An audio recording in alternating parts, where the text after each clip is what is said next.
नमस्कार, मी यामिनी महामुणकर. हितगुजमध्ये तुम्हा सर्वांचं स्वागत. दिवसेंदिवस नवनवीन आणि विविध आजार बळावताना दिसतात. त्यामुळे या आजारांवर जनजागृती करणं, त्यांची अचूक माहिती पोहोचवणं, त्यांची लक्षणे, निदान आणि आधुनिक उपचार पद्धती या सर्व बाबींविषयी चर्चा करणं अत्यंत गरजेचं आहे. आणि हे आपण हितगुजच्या माध्यमातून करत असतो. आज आपण प्रोस्टेट कॅन्सर या विषयावर डॉक्टर भूपत सिंग भाटी यांचं मार्गदर्शन घेणार आहोत. सर, तुमचं स्वागत आहे झी 24 तासमध्ये. नमस्कार. डॉक्टर, प्रोस्टेट कॅन्सर हा शब्द गेल्या काही वर्षांपासून मोठ्या प्रमाणात ऐकू येतोय, पण अनेकांना अद्यापही प्रोस्टेट कॅन्सर कशा संबंधित कॅन्सर आहे किंवा त्यावरील उपचार पद्धती कोणत्या हे माहीत नाहीये. त्यामुळे सुरुवातीला तुम्ही प्रोस्टेट कॅन्सर म्हणजे काय हे सांगा. नमस्कार.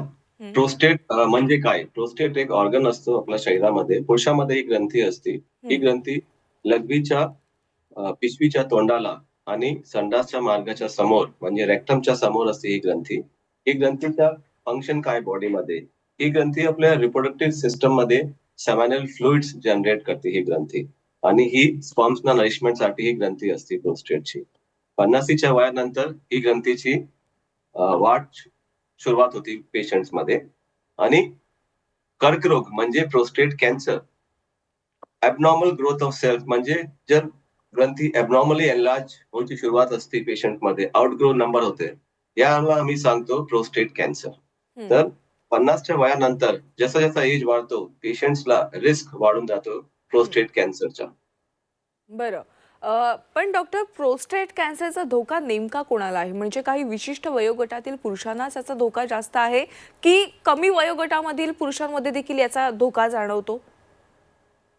प्रोस्टेट कॅन्सर ही कॅन्सर मेल्स मध्ये असतो. बरं. आणि रिलेटिव्ह रिस्क कोणाला असतो? म्हणजे ही रिलेटिव्ह रिस्क इज एजिंग. म्हणजे काय? 50च्या एज नंतर या ग्रंथीची वाढ असली तर रिलेटिव्ह रिस्क वाढून जातो. ऍट द एज ऑफ 50 आणि ऍट द एज ऑफ 60, 70, 80, 80च्या वयापर्यंत, 90 पर्यंत जसा जसा एज वाढणार आपल्या आपल्या प्रोस्टेट कॅन्सरचा रिस्क वाढणार आहे पेशंट्स मध्ये. आम्ही पेशंटला सांगतो 50च्या वयानंतर आपल्याला डॉक्टरांच्याकडे एक सल्ला घ्यायला पाहिजे आणि इन्व्हेस्टिगेशन्स डॉक्टरच्या गायडन्स मध्ये करायला पाहिजे. तर रिलेटिव्ह रिस्क इज, जर फॅमिलीमध्ये कोणाला वडील, आजोबा, त्यांचे रिलेटिव्ह पुढचे कोणाला जर फॅमिली हिस्ट्रीमध्ये जर प्रोस्टेट कॅन्सर आहे तर आपल्याला डॉक्टरांच्याकडे जायला पाहिजे, सल्ला घ्यायला पाहिजे. क्योंकि ही जेनेटिक असतो. जेनेटिक्स म्हणजे फॅमिलीमध्ये जर फादरला आणि आजोबाला पॉझिटिव्ह असेल प्रोस्टेट कॅन्सर तर आम्ही पेशंटला जेनेटिक टेस्टिंग करतो. म्हणजे genetic genes like BRCA1, BRCA2 ही टेस्ट असतात की तुम्हाला होईल पॉसिबिलिटी किती आहे फॅमिलीमध्ये, तुमच्या ब्रदर्सला, तुमच्या फॅमिलीमध्ये व्हायची रिस्क आहे का नाही आहे प्रोस्टेट कॅन्सरची. तर रिलेटिव्ह रिस्क कसा वाढतो? जसा एज वाढणार आहे, नंबर 1. आणि सेकंड, जर फॅमिलीमध्ये हिस्ट्री असेल पॉझिटिव्ह, त्या पेशंट मध्ये आम्ही सांगतो पेशंटला की तुम्ही हाय पॉसिबिलिटी चान्सेस आहे की प्रोस्टेट कॅन्सर होऊ शकतो. आणि अदर फॅक्टर्स मध्ये स्मोकिंग.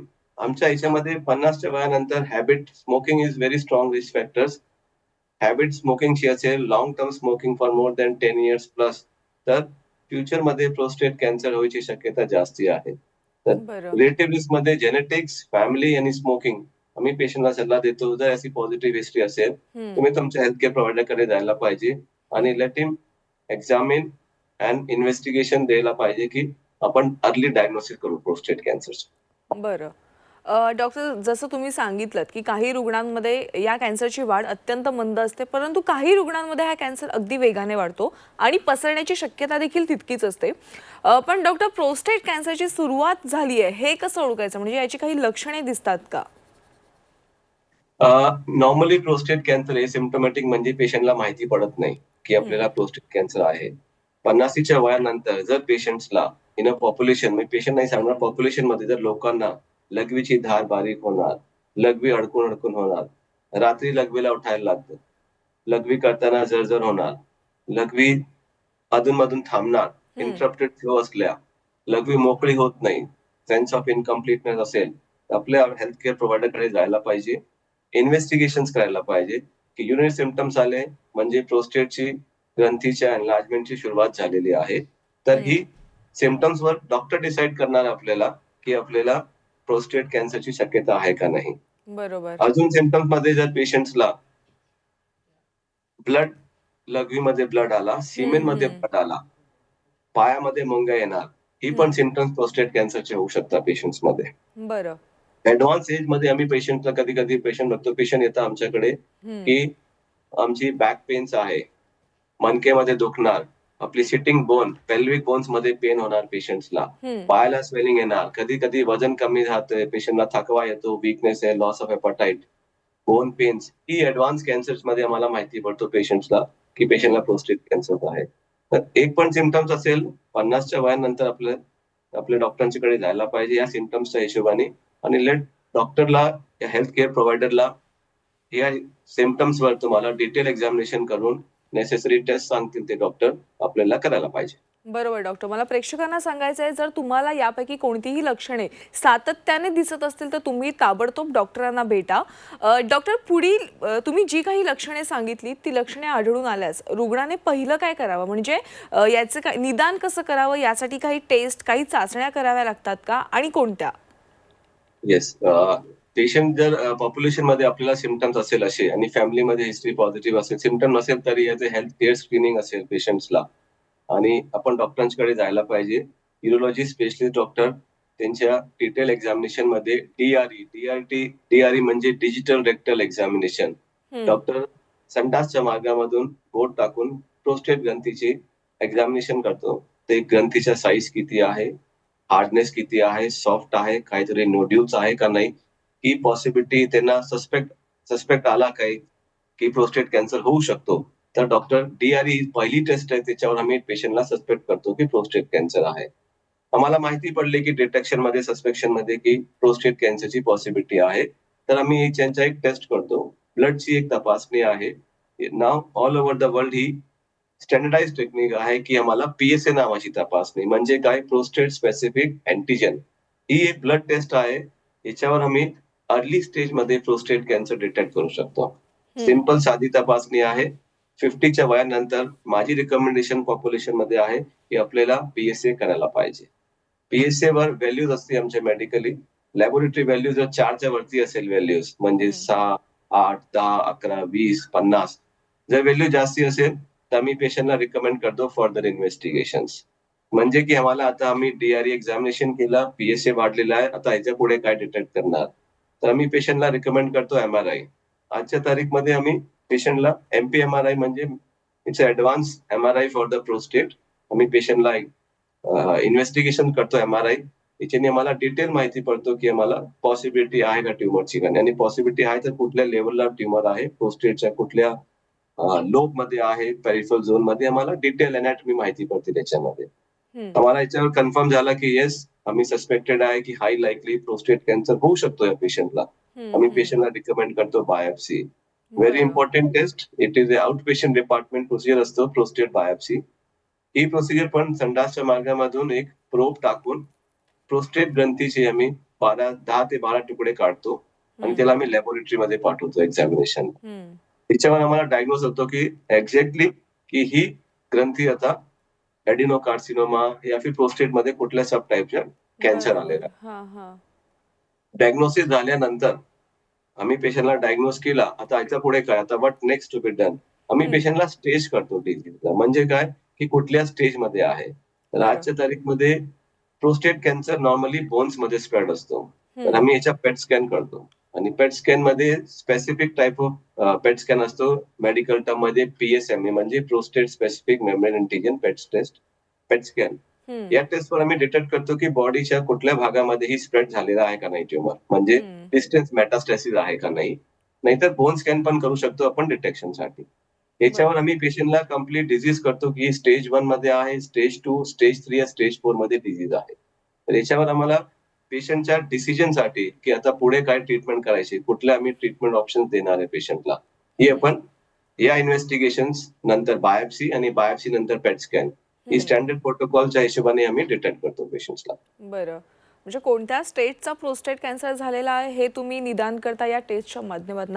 डॉक्टर, प्रोस्टेट कॅन्सर विषयी खूप गैरसमज देखील आहेत, अनेकांना यावरील उपचार पद्धती माहीत नाही आहेत आणि त्याचा प्रसार रोखण्यासाठी उपचारांची गरज असते. तर प्रोस्टेट कॅन्सरवरचे कुठले उपचार पर्याय आहेत? प्रोस्टेट कॅन्सरच्या ट्रीटमेंटच्या हिशोबाने आमच्याकडे सर्जिकल ट्रीटमेंट असते, रेडिएशन थेरपी आहे, hormonal therapy treatment, chemotherapy, targeted therapy, immunotherapy. ही कुठल्या पेशंटला कुठला ट्रीटमेंट करायला पाहिजे ह्याचे आम्ही पेशंटला स्टेजिंग करतो. स्टेज म्हणजे की आपण कुठल्या स्टेजमध्ये डिटेक्ट केलेला आहे. हम्म, जर हम्म. पेशंट एक्झाम्पलच्या हिशोबाने लोकलाइज प्रोस्टेट कॅन्सर म्हणजे कॅन्सर कुठे आम्ही इन्व्हेस्टिगेशन्स केले, पेशंट कुठे स्प्रेड झालेला नाहीये ट्युमर आणि प्रोस्टेट ग्रंथीच्या आतमध्ये आहे, पेट स्कॅन केला निगेटिव्ह आहे. या patients ideal patient young 50 to 70 ची एज मध्ये नो रिस्क फॅक्टर असेल पेशंटला, आम्ही पेशंटला रिकमेंड करतो सर्जिकल ट्रीटमेंट ऑप्शन्स म्हणजे प्रोस्टेटेक्टॉमी, रेडिकल प्रोस्टेटेक्टॉमी याच्यामध्ये ग्रंथी काढायची. हम्म. याच्याने आपण कम्प्लिटली क्युअर करू शकतो पेशंटला. करायची पद्धत ओपन टेक्निकनी लॅप्रोस्कोपी आणि लेटेस्ट मध्ये आजकाल आम्ही रुटीनली आमच्याकडे रोबोटिक प्रोस्टेट सर्जरीने आपण ही ग्रंथीला काढतो पेशंट्स मध्ये. बरं. अदर ऑप्शन्स मध्ये जर पेशंट फिट नसेल ऑपरेशनला, पेशंट मेडिकल कंडिशन असेल, पेशंटला हार्टमध्ये इजेक्शन फ्रॅक्शन कमी असेल, सर्जिकल रिस्क आहे पेशंटला, मेडिकली फिट नसेल आणि ऍडव्हान्सिंग एज असेल, तर आम्ही पेशंटला सर्जरी ऑप्शन नाही करताना आम्ही रेडिएशन सर्जरी रिकमेंड करतो. रेडिएशन थेरपीने पण आपण पेशंटला कॅन्सर कंट्रोल करू शकतो. हम्म. त्याच्यामध्ये ब्रॅकीथेरपी असते, त्याच्यामध्ये ते सीड्स टाकून रेडिओ ऍक्टिव्ह सीड्स टाकताय प्रोस्टेट ग्लँड मध्ये, नाहीतर एक्सटर्नल बीम रेडिएशन. याचे पण रिझल्ट चांगले आहे पेशंटला. Survival report result are good in this condition. Hmm. तर क्लिनिकल सिच्युएशन जर ग्लँड कॅन्सर प्रोस्टेट पर्यंत आहे तर आम्ही सर्जरी नाहीतर रेडिएशनने आपण ट्रीटमेंट कम्प्लिटली करू शकतो. जर बरं. पेशंटला ऍडव्हान्स कॅन्सर असेल म्हणजे पसरलेला आहे, पहिल्याच पेशंटला ऍडव्हान्स ट्युमर आहे, बोन पर्यंत गेलेला आहे, पेशंटचा एक्सटर्नल स्प्रेड झालेला आहे, व्हॉट आर द ऑप्शन्स ट्रीटमेंटचे? ही हॉर्मोनल थेरपीच्या ट्रीटमेंट आणि chemotherapy is the treatment of choice या पेशंट्स मध्ये. आता हम्म. आम्ही कसं हॉर्मोन थेरपी म्हणजे काय? याच्यामध्ये आम्ही पेशंटला दर 3 महिन्याला एक हॉर्मोनच्या इंजेक्शन देतो. बेसिक प्रिन्सिपल काय आहे की ही जे प्रोस्टेट कॅन्सर आहे, ही टेस्टोस्टेरॉन हॉर्मोन जे मेल्स मध्ये असतो ह्याच्याशी लिंक्ड आहे. प्रोस्टेट बरोबर. कॅन्सर आपण टेस्टोस्टेरॉनचे फर्दर बॉडीमध्ये कॅन्सर कंट्रोलसाठी ह्याला स्टॉप करायला लागतं मला, anti androgen therapy. Hormone production बंद करायसाठी अँटी हॉर्मोन ट्रीटमेंट चालू करायला लागतं मला. याच्याने सर्व्हायवल बेनिफिट्स आहे पेशंटला, रिझल्ट चांगले आहे. मल्टिपल लेवल ऑफ ड्रग्स द्यायला लागते, लेवल 1 च्या ट्रीटमेंट, लेवल 2 मेडिकल टर्म्स मध्ये. आणि तुम्ही जे युरोलॉजिकल ऑन्कोलॉजिकल एक्सपर्ट्स कडे गेले तर ते तुम्हाला व्यवस्थित डिटेलमध्ये हॉर्मोन थेरपी ट्रीटमेंट करणार. आणि जर अजून स्प्रेड झाला असेल तर chemotherapy is a treatment option patients मध्ये. हम्म, हम्म. किमोथेरपीमध्ये मेडिकल ऑन्कॉलॉजिस्ट आपल्या डिटेलमध्ये एक्झामिनेशन नंतर किमोथेरपी ड्रग्ज देणार आणि कॅन्सर कंट्रोलच्या फर्दर स्प्रेड आणि ओव्हरऑल सर्व्हायवलला वाढवायच्या हिशोबाने आपल्याला ट्रीटमेंट होतो याच्यामध्ये. बरोबर. Prostate cancer early detection result very good असेल, पेशंटला चांगले रिझल्ट असतात आमचे. लेट स्टेज मध्ये पण जरी डिटेक्ट झाला पेशंटला, आपण लवकर आपण पेशंटला ट्रीटमेंट दिला हॉर्मोनने नाही तर रेडिएशन नाही तर किमोथेरपीने, हम्म. रिझल्ट खूप चांगले आहे. तर पब्लिकला मला पॉप्युलेशन मध्ये माझी ऍडवाइस असते, early detection is very important. लवकर खरंय. आपल्या हेल्थ केअर प्रोव्हायडर कडे जायला पाहिजे, जनरल प्रॅक्टिशनर कडे. ते लोक फर्दर इन्व्हेस्टिगेशन हम्म. करतील, ते लोक तुम्हाला स्पेशलिस्ट कडे पाठवतील आणि फर्दर निदान होईल आपल्याला. खरंय. बरोबर बोललात तुम्ही डॉक्टर, की म्हणजे जशी लक्षणं दिसतात तसं लगेचच डॉक्टरशी संपर्क साधणं सगळ्यात महत्त्वाचं आहे. डॉक्टर, कॅन्सर प्रतिबंधासाठी म्हणजेच कॅन्सर होऊ नये यासाठी आहारामध्ये कोणत्या सवयी असाव्यात?